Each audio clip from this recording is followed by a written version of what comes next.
Good morning. Welcome in 6:30, November 21st for another Friday safety focus of the week. This week we got a special guest, Beth Schiller over at Champlain Medical Urgent Care, our medical provider, our preferred medical provider, helping us out on the day-to-day here at ECI. Big support for us. But before we pass it over to her for our Fit for Duty topic, we're going to quickly go through this week's past incidents. So unfortunately, we did have a kind of unsafe act. Looks like impulsive behavior got the best of us, moving stuff a little aggressively and not waiting for others. And we got a little back pull that occurred 2 days ago. So hopefully it's going to be kind of a first aid, but it's kind of a wait and see how he recovers post incident. So our day count is 1 from our last first aid, and our recordable right now is 31 days. And it's good job on the auto side, 7 days without a last vehicle incident. So that's up to 24. So that's again with everything, all the distractions we got with the holiday season coming up. Let's really just focus in on the task at hand. Let's communicate. Let's work together. Let's identify those hazards and let's be safe. All right, Beth, how you doing this morning? Welcome in. Yeah, it's a lovely dark morning. we're, we're in that phase of pre-winter that it's dark in the morning and it's dark at 4 o'clock. So, anyways, I wanted to talk a little bit today about fit for duty. It's just three little words, but when we think about it as providers, it's a little bit more detailed than that. So next slide, Matt. So what does fit for duty imply? It implies a whole bunch of things, from your physical ability, your mental health, emotional fitness, substance abuse, medical conditions, and then job specific requirements. Go to the next slide. So physical readiness. Everybody's used to that, right? Fit for duty. You got to be able to do certain tasks. You got to be able to lift. You got to be able to bend. You got to be able to push. You got to be able to pull. Um, so those are pretty normal for when you're thinking about the word fit for duty. But I would ask you, if you aren't already, take a minute or 2 minutes before your day starts. As kooky as it looks, a little stretching can go a long way with regards to making sure that your muscles are a little warmed up, especially this time of year when we're just starting to get into the cold and we're not quite there, but yet our muscles and our joints are just not quite ready for this cold. So make sure you take a moment, as kooky as it looks, give a little stretch. Next, we talk about mentally ready for the day's work. Now, you look at the left side, you can see that's pre-OSHA, but there's a gentleman out there with absolutely no ropes, and he would need to be mentally ready for the day's work so that he doesn't fall off and to his death. And on the right hand side, just trying to understand when you're coming to work, trying to get yourself mentally ready for that day. That's also part of your fit for duty. Next, we have emotional fitness for the day's work. And it sounds like we had a little bit of that maybe the other day.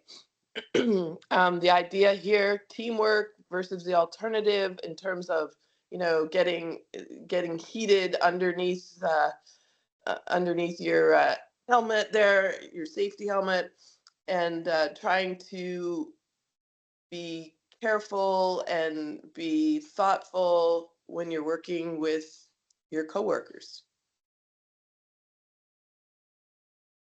The next one is a tough one, but it's really important. Substance abuse in the work environment. Statistics, OSHA talks about that 15 to 20% of workers that die test positive for either alcohol or drugs. So it's really important. Um, it's important if you are concerned about another individual to bring it up to your supervisor. And, it's not You're not tattletaling. You're trying to keep a safe environment for both the coworker and yourself. And recognizing that something's not quite right is the first step in terms of getting help for the other individual. Also at the bottom, you can see we've got, you guys still have EAP, which is a wonderful, wonderful tool in your healthcare tool belt to go ahead and utilize that to reach out to those folks if you need it. The next is managing chronic conditions. It's important that you manage your blood pressure. Check your blood pressure when you're outside of the doctor's office. That's important because sometimes you may not go into a healthcare provider for, 3 months, 6 months, a year. And it's nice to know if something's changing in your body because you're just not going to feel any different. But it's important to get a grip on that before it gets out of hand. So for those of you that are on blood pressure medicine, I would say certainly once a month, check your blood pressure. If you need to go into a pharmacy or some other place where you can get that done, or buy a cuff. And at Champlain Medical, we're happy to teach you how to use that cuff. So I would do that as well. If you're not on blood pressure medicine and you have a family history of high blood pressure, again, checking your blood pressure once a month, it takes but 2 minutes. And this way, if things are starting to creep up, you can get a handle on it in advance. Depression, anxiety, check in with yourself, be honest with yourself, and seek help. I think that's really important. And I think that's really, for whatever reason, a little bit more difficult for gentlemen. But don't be afraid to ask for help. With regards to diabetes, those of you who have diabetes, think and manage what you're putting in your body. What you're putting in your body in terms of the type of food has an impact on how you perform during the day. Sleep apnea, if it's untreated, it affects everything: blood pressure, depression, diabetes, in a bad way. And your body needs good oxygen at night. And we recently had somebody who said, well, I was, away at a job site for several months. Take your device with you. There's no reason that you can't take it with you. And if you have high cholesterol, consider food choices. And sometimes you just have bad genes, and treat it before it treats you to a heart attack or stroke. I think folks get the idea that a little high cholesterol, no big deal. But over time, that can have an impact. And the last thing you want is a heart attack or stroke. Okay, along the lines of chronic conditions, engage in your own health care. Be active in management of your conditions. Again, sort of take the blood pressure once a month, think about what you're eating, and know that when you manage your health care for yourself, it's helping your coworkers, it's helping your family, it's making for a much better environment all the way around. And just to recap real quick, get rested so you're not fatigued. Make sure you're mentally healthy and not stressed. I know that's a hard thing to do these days, especially with the holidays coming up. So take a moment and take a deep breath, unwind. Stay physically fit and healthy, and stay trained with regards to your med card or any other training that you may need to perform your job in a competent way, in a safe way. And wanted to thank you for this very brief talk about Fit for Duty. It's most people think, oh, as long as I get my med card, I'm fit for duty, but start to think about all the other things that go into being fit for your job. Thank you, Beth. You are Informative, got me thinking about some things other than just, going to see you. For me, it's roughly every two years I get an updated card, but you make up some good holistic approaches, not just physically, but mentally, and then those underlying conditions like you talked about. Yep. Anything to add quickly, Ben, before we kick it over to you? Yeah, we talk about fit for duty a lot when people have a big event, a big medical event, and they're out of work. We talk about getting them checked out to make sure that, or by their doctor, to make sure that they're fit for duty. So we do use that phrase a lot, especially when people are out for some big event that happened in their life. Sometimes they seem confused about it, but that happens, right, Matt? We usually do that if anyone is out on for a big issue. Yeah, and I think not just a big issue. I think it's one thing that it's in our safety program manual, about being fit for duty each and every day. And Yep. if someone questions, or if a supervisor thinks someone's Yep. not fit for duty, or Tom and I think someone's not fit for duty, we're gonna have the team over at Champlain Medical verify that person is fit for duty. Because what we do each and every day, we kind of take it for granted, but it is very dangerous. We got roughly 3,000 Americans still die in construction each year. And these underlying effects that we just kind of described are kind of those leading indicators of when that really bad fatality happens. So something that we got to take serious, and we got to make sure we're each and every one of us are fit for duty when we lace up our boots and get on a job site with all the heavy equipment, with all the potential hazards that we have. We got to be alert and physically ready to perform. Yep, and we've taken people out for that reason, not mentally fit for duty in a given day. We've determined that and sent people home to take a break. Yep. Okay. Thank you, Beth. Thank you, Matt. You're welcome. Very good. All right, Matt, let me know when my screen here, if it shares. Is it? Yeah, I just clicked out. You're in. Is it? Good. Yep. Okay, very good. Good morning, everyone. Very informative fitness for duty talk by Beth. We've got quite a few things here to talk about, so I'll move right through. Code of conduct for today, or for this week, is drive safely, defensively, and courteously, which is a thing that's hard for a lot of people out there these days, I notice. But our biggest exposure that we have out there is the exposure that we have to the public out on the roads. So I want to make sure everybody just thinks in the back of their head, let's drive professionally.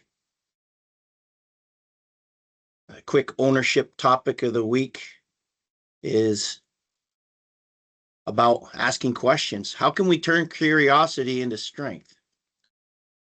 Encouraging and valuing questions. It helps us grow as individuals and as a team. It benefits safety when we have a good understanding of a situation or what we're doing out there. Planning, it encourages us to think more deeply about the work when others ask us to explain our plan. It improves communication. It improves our skill and ability to talk with each other.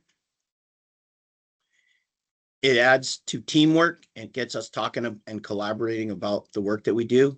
Innovation, it allows discussions that often lead to a better plan, and it ensures that we're all on the same page. And it also facilitates a culture of learning from each other, which is one of the major things that we do well at as a team. So as employees, owners, we owe it to ourselves and to each other to ask questions when something does not make sense. Also remember that answering questions stimulates ownership on your own side there, and it encourages us to take more responsibility for what we say and do. So thanks for asking questions. ECI equipment focus of the week. Another one I have on my weekly list. I've got a number of these from Mr. McKinney. It's about cold weather idling. We do have a policy on not idling things unnecessarily. The diesel engine should be allowed to warm up before use. In cold weather, probably 5 minutes is sufficient. Talk to the guys in the shop if you have any questions about that. And after heavy use, allow them to cool down for at least a minute year round. We used to have this dozer, the 8B Fiat Alice, that I remember you had to just cool that thing down, and the older guys would make sure that you ran it for 2 to 3 minutes and let it idle before it shut off. That was one of the first things that the guys told me on that dozer. Gas engines need less time to warm up, but you want to avoid heavy throttle at first and excessive idling. It runs up the hours, it wastes fuel. It's really hard on the engine. It's worse on the engine, in fact, than normal use. It's very true, especially in the modern Tier 4 engines. So anything to add? Ben McKinney, I think you're on. Do you have anything to add on the idling of the equipment? Or any of No, the I think that's good. I think that's good. Sometimes there's good reasons to do it, but don't do it if there's not a good reason. Yeah. Thank you. So keep that in mind, everyone. 2025 annual employee giving. We're looking for ECI employees to serve on the 2025 annual employee giving committee. This program comes up quick every year. Once we get to Thanksgiving, all of a sudden, it's a little bit of a surprise to us that it's already come around again.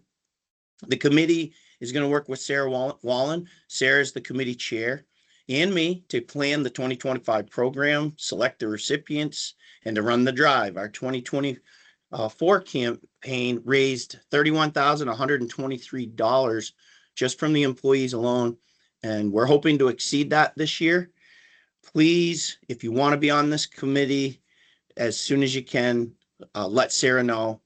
We've got her email and her cell phone. She gave me permission to put her cell phone right up here. Let her know, because we're going to get this thing going soon in hopes that we can have some good stuff for our holiday meeting to announce, which I'll tell you about in a second. So let Sarah know if you want to be on that committee, please. All right, here's the schedule for the holiday coming up. So next Thursday, November 27th, and Friday the 28th, we're closed, except for emergencies, and we're going to be closed for the 2 days for the holiday. They're both paid holidays. We're going to enter 8 hours for each day on Job 14, OH 14, HOL for both days for everyone. So 2 paid holidays coming up next week. So we only got 3 more days after this one, and then we're on holiday for 4 days. Christmas. So Friday, December 17th, we're going to have our holiday meal and party. It's being planned right now. It's going to be from noon to 3 p.m. on Friday the 19th. And it's going to be hopefully right here. I don't know if they've checked with the guys in the shop at 99 yet, but that's what our original intent was, is to have it over there. On Thursday, December 25th, we're going to be closed for Christmas, and that is a paid holiday. On Friday, December 26th, we're going to be closed, and ECI is going to extend 8 hours of ATO to pay for that day off. So the way it works is that you'll see an 8-hour ATO increase in your ATO balance, and then it'll be utilized for that day off. It's a way that we can pay for that holiday and add it without goofing up all of our fringe calculations that are based on the number of holidays that we give per year. So the company's paying for it. It's just being done in a little bit different way.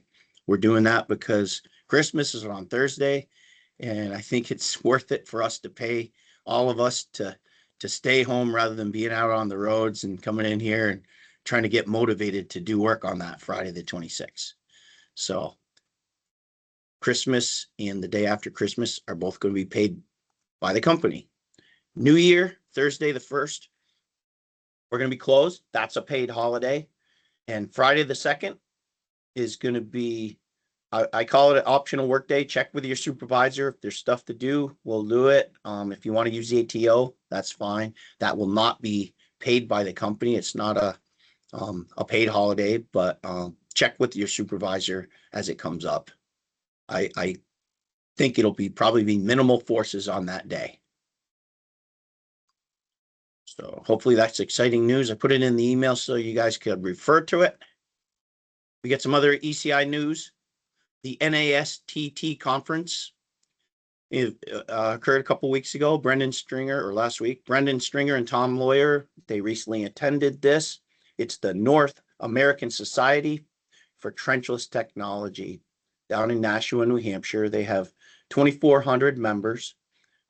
Their mission is to continuously improve and develop the infrastructure and management through trenchless technologies to support continuing education and professional development. This is kind of cool. We've been involved in this for many years, and it does play a key role in the markets throughout New England and New York. And we have our own services, including the drilling, the HDD stuff, the pipe ramming, the auger boring, tunnel boring, and also pipe bursting. So at this year's conference, Brendan Stringer was voted to be the newest member on the board of directors for this chapter, with my support. And Tom Lawyer was promoted to the vice president of the group. Here's a few photos of the event, so congratulate those guys. There's the sign at the conference, and there's that handsome Mr. Stringer out there. He's probably going to yell at me for saying that, but I don't think he likes to be photographed, so we got him in 2 photos here today. He's got, I think those are some students or some other people at the conference. And there's those two trenchless characters right there. Go ahead, Brendan. Go ahead, Brendan. I think you're on mute.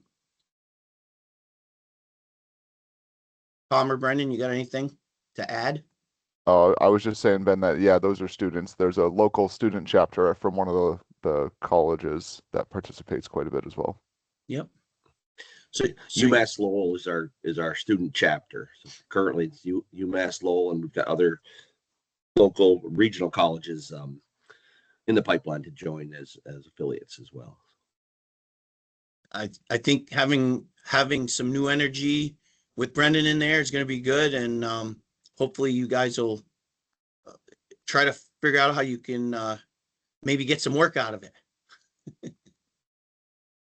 Okay. Thank you, guys. I got an update on the buck pool from Matt Saganowitz. Matt, you want to talk about this? You on?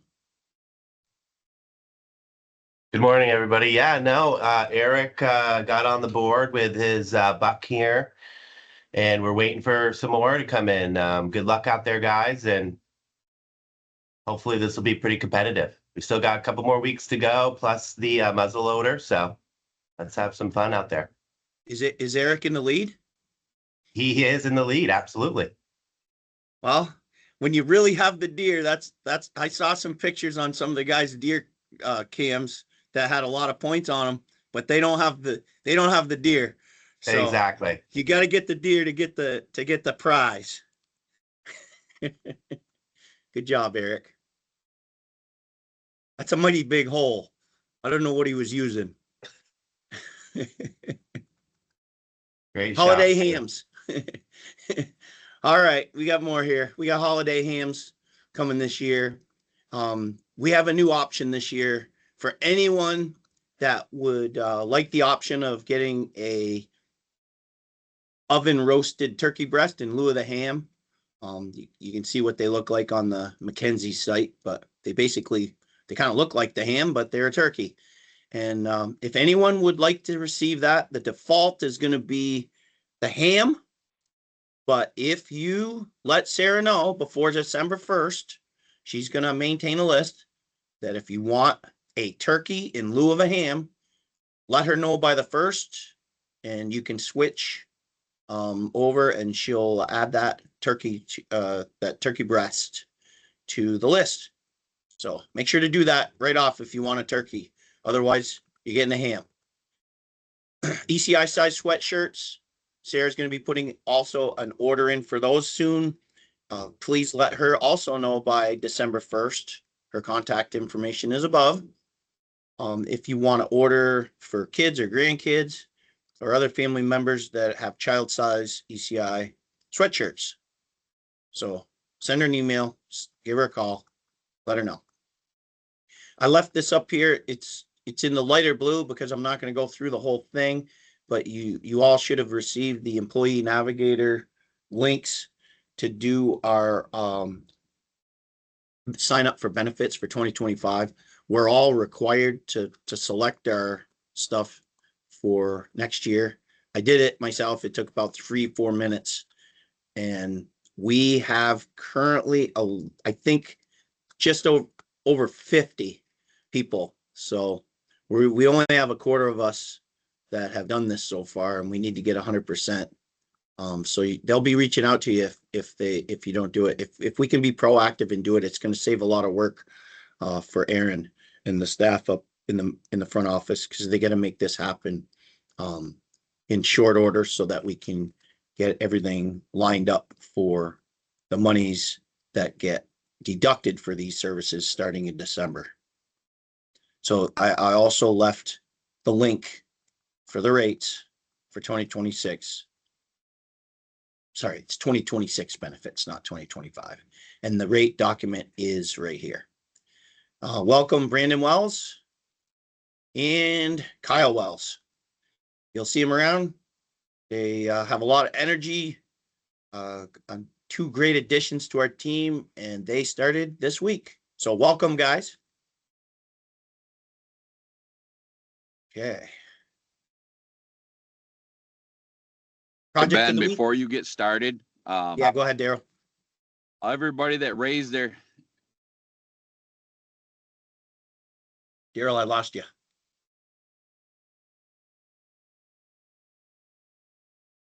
hello? Yep, there you go. Go ahead. Oh, I just want to say that everybody that raised their hand for snow removal, all those great days that ECI is giving. Yep. Thank you. Thank you, Daryl. All right. If it snows, I'll be calling you on those holidays that Ben just gave off. And we'll get good pay for that.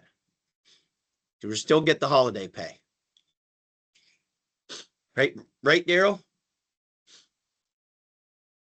Okay, Ben. Right. You still get paid your holiday and you get paid. Yeah. You get paid and paid. Yes, sir. Sorry, this week is it's taking a little longer, but we're not doing it next week. So I stuffed a few more things in here. All right, man. Do you want to share yours or do you want me to? Yeah, there you go. I'll share. Thank you. It's easier for you. Thank you. Can you see that? Yep. This will be quick.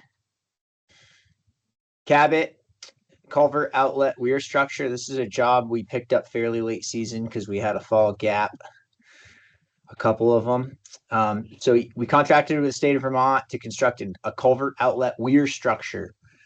This is at Route 2, Molly's Brook, that drains from Molly's Pond down to this brook, eventually into the Winooski. Under Route 2, as you're headed out through Cabot, right before you start climbing the hill up into Danville, I guess. Mm-hmm. Eventually, this hits the Marshfield Dam, which is, I think they call it Molly's Reservoir, but most people call it Marshfield Dam. So McDonald, I don't remember. There's been a bunch of work down there. McDonald did a big road reconstruction down there. They built a Ready Rock wall in front of Goodrich's Maple. This is right there. And so part of the permit requirement for that job was this culvert was existing. They did a concrete invert in the bottom, probably because it was rotted. I don't know why they didn't replace it, but they were supposed to do this elaborate concrete weir structure, and you can kind of see it in culvert profile roadway section view here. And we usually see this kind of structure when they're concerned about fish habitat. I think there was also a scour and erosion element to the job too. So They never did it as part of that job. They started to do it. It was in the plans. The contractor went out there and the fireman came over and he said, "What are you doing on my land?" And they said, "Well, we're not on your land." He said, "Yes, you are." And he was right. They were. So the state never got the right of way. So they had to scrap that part of the project, secure right of way from the farmer, and put it out to bid later. We bid it. We won it.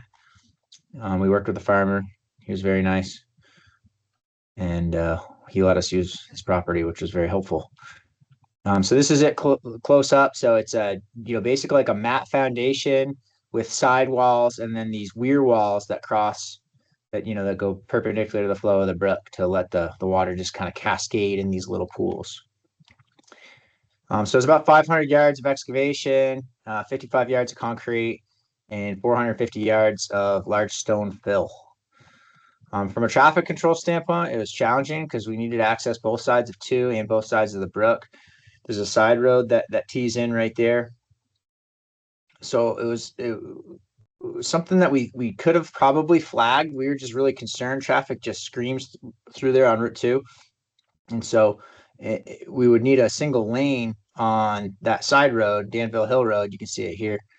So we were really concerned about traffic just coming to an abrupt stop with the stop paddle out here on Danville Hill Road and then getting T-boned, especially coming down the hill.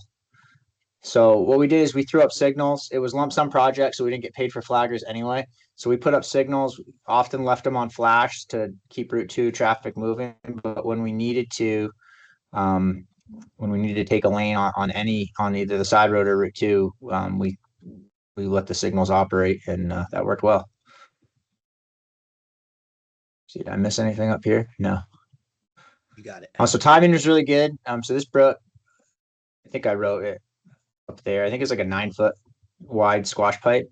So there's pretty good flow through here normally.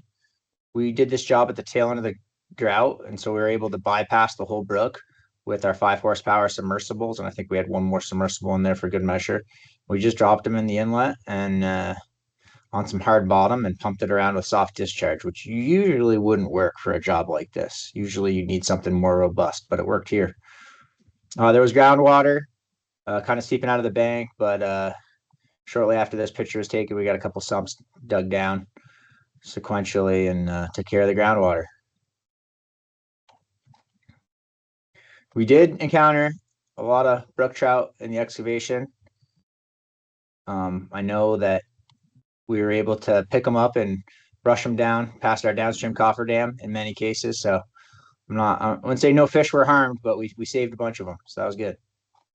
There's a little brookie next to a submersible, wondering what's going to happen. So once down to subgrade, our concrete guys and the crew doing the job work together to build the structure. A lot of these pictures are courtesy of Adam Sauceville, which we appreciate. There are 2 sets of overhead utilities here. There's a 3-phase that's pretty low right there. I think that's GMP. And then it might be Washington Electric, or not Washington Electric rather, but Vermont Electric. I don't remember. And then there's another set. There's just primary here with communication underneath. So it's all pretty low. I don't remember what the 3-phase was. It might have been like 13.8. They gave us a couple visual indicators, definitely not insulated, but helped remind us they were there. But that was tough, especially placing stone fill and excavating. The big machines didn't have a ton of room, but we were able to maintain 10 feet and do it safely. Here you can see the forms are in place. The mat's poured. The walls look like they're poured as well with a nice natural wet cure. So the contract required like stone, like flat, almost like a field stone, but a full foot thick to go on top of these cross walls.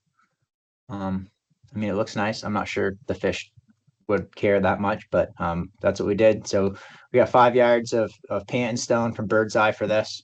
It was drilled and grouted into the walls. So it's time consuming, but it came out pretty nice. If you think you see a jog in the walls, if you think that the formwork was off, you're picking that up right, but it wasn't off. The contract required, it was very small. It was like maybe 5 degrees. Jog in the walls. I don't know why. I think a straight wall would have fit fine, but that's what they wanted. So that's what we did. There's also the quantity of stone fill is also kind of baffling. You know, the inside of the structure is just what it is, but all that 450 yards of big stone fill went to build the banks on the outside, and this is 12 foot wide, so this is wider than the pipe. So, you know, imagining the brook jumping over the outlet when it's unrestricted and eroding the banks seemed unrealistic, but it also seemed a little bit sketchy to place all that stone fill against concrete that we just built, but we were careful. They let us put a little bit of granular backfill against it for some cushion, and the guys placed it carefully and came out nice. I don't think it's going anywhere. Here's the stone fill being placed with some overburden on top of it. You can see the ornamental stone. So these weir walls kind of tip down in the middle. So, you know, low flow instead of cascading maintains a little bit of channelized flow in the middle. Here's a finished product after hydro seeding. You can see those weirs are full of nice clean water and the brook's continuing on its normal path.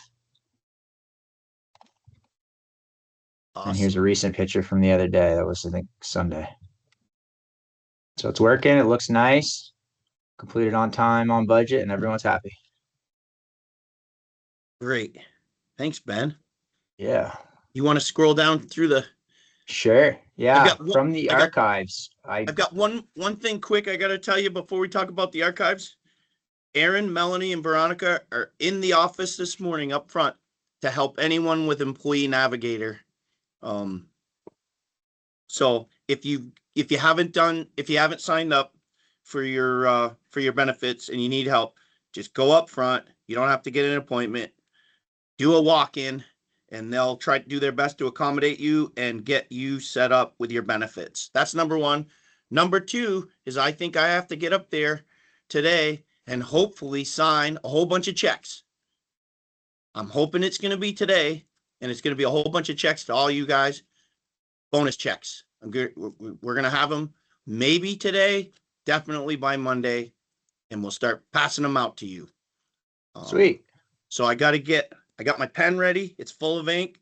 I'm sure Sarah will give me another one if I run out of ink, but I'm going to get those signed ASAP. So then let's talk about the Hubbardton. Were you around for this one? I was not. You know who did a lot of that job? Ken Munson. Yeah. Ken and Larry. Yep. I took that picture. Yep. Ken Munson. I remember there's a picture of him somewhere where he was sleeping after the job was done in the job trailer. It looks like that old regular cab he had, but I see letters on the side, so I don't think it was. I think his was gray. Yeah. That was the Larry Sullivan, right? And they made that whole thing dry. Yeah. A lot of pumps. Nice looking box. Yeah, that came out in the nice pictures. Hey, I'm going to go out on a limb and say if you are around the shop handing in paperwork, checking in at the end of the day, whatever, I'm going to go out on a limb and say your PM, super, whoever, anybody that has a computer set up here in the office would probably help you with that Employer Navigator too if you can't make it up to the office. So I know it's important that we get them done. So any of my guys, if you want to come see me, I'll help you do it. Thanks, Ben. All right, guys. Sorry we went over a little today, but guess what? I'm going to give you next Friday that everyone's got next Friday off. So we won't be meeting. See you in a couple weeks. And close with you, Matt. Yeah, thanks, guys. Thanks, Benz. Let's work safe. Let's drive safe. Let's have a great day. Let's work together as a team. And happy holidays to everybody. Be safe. Thanks. Yeah.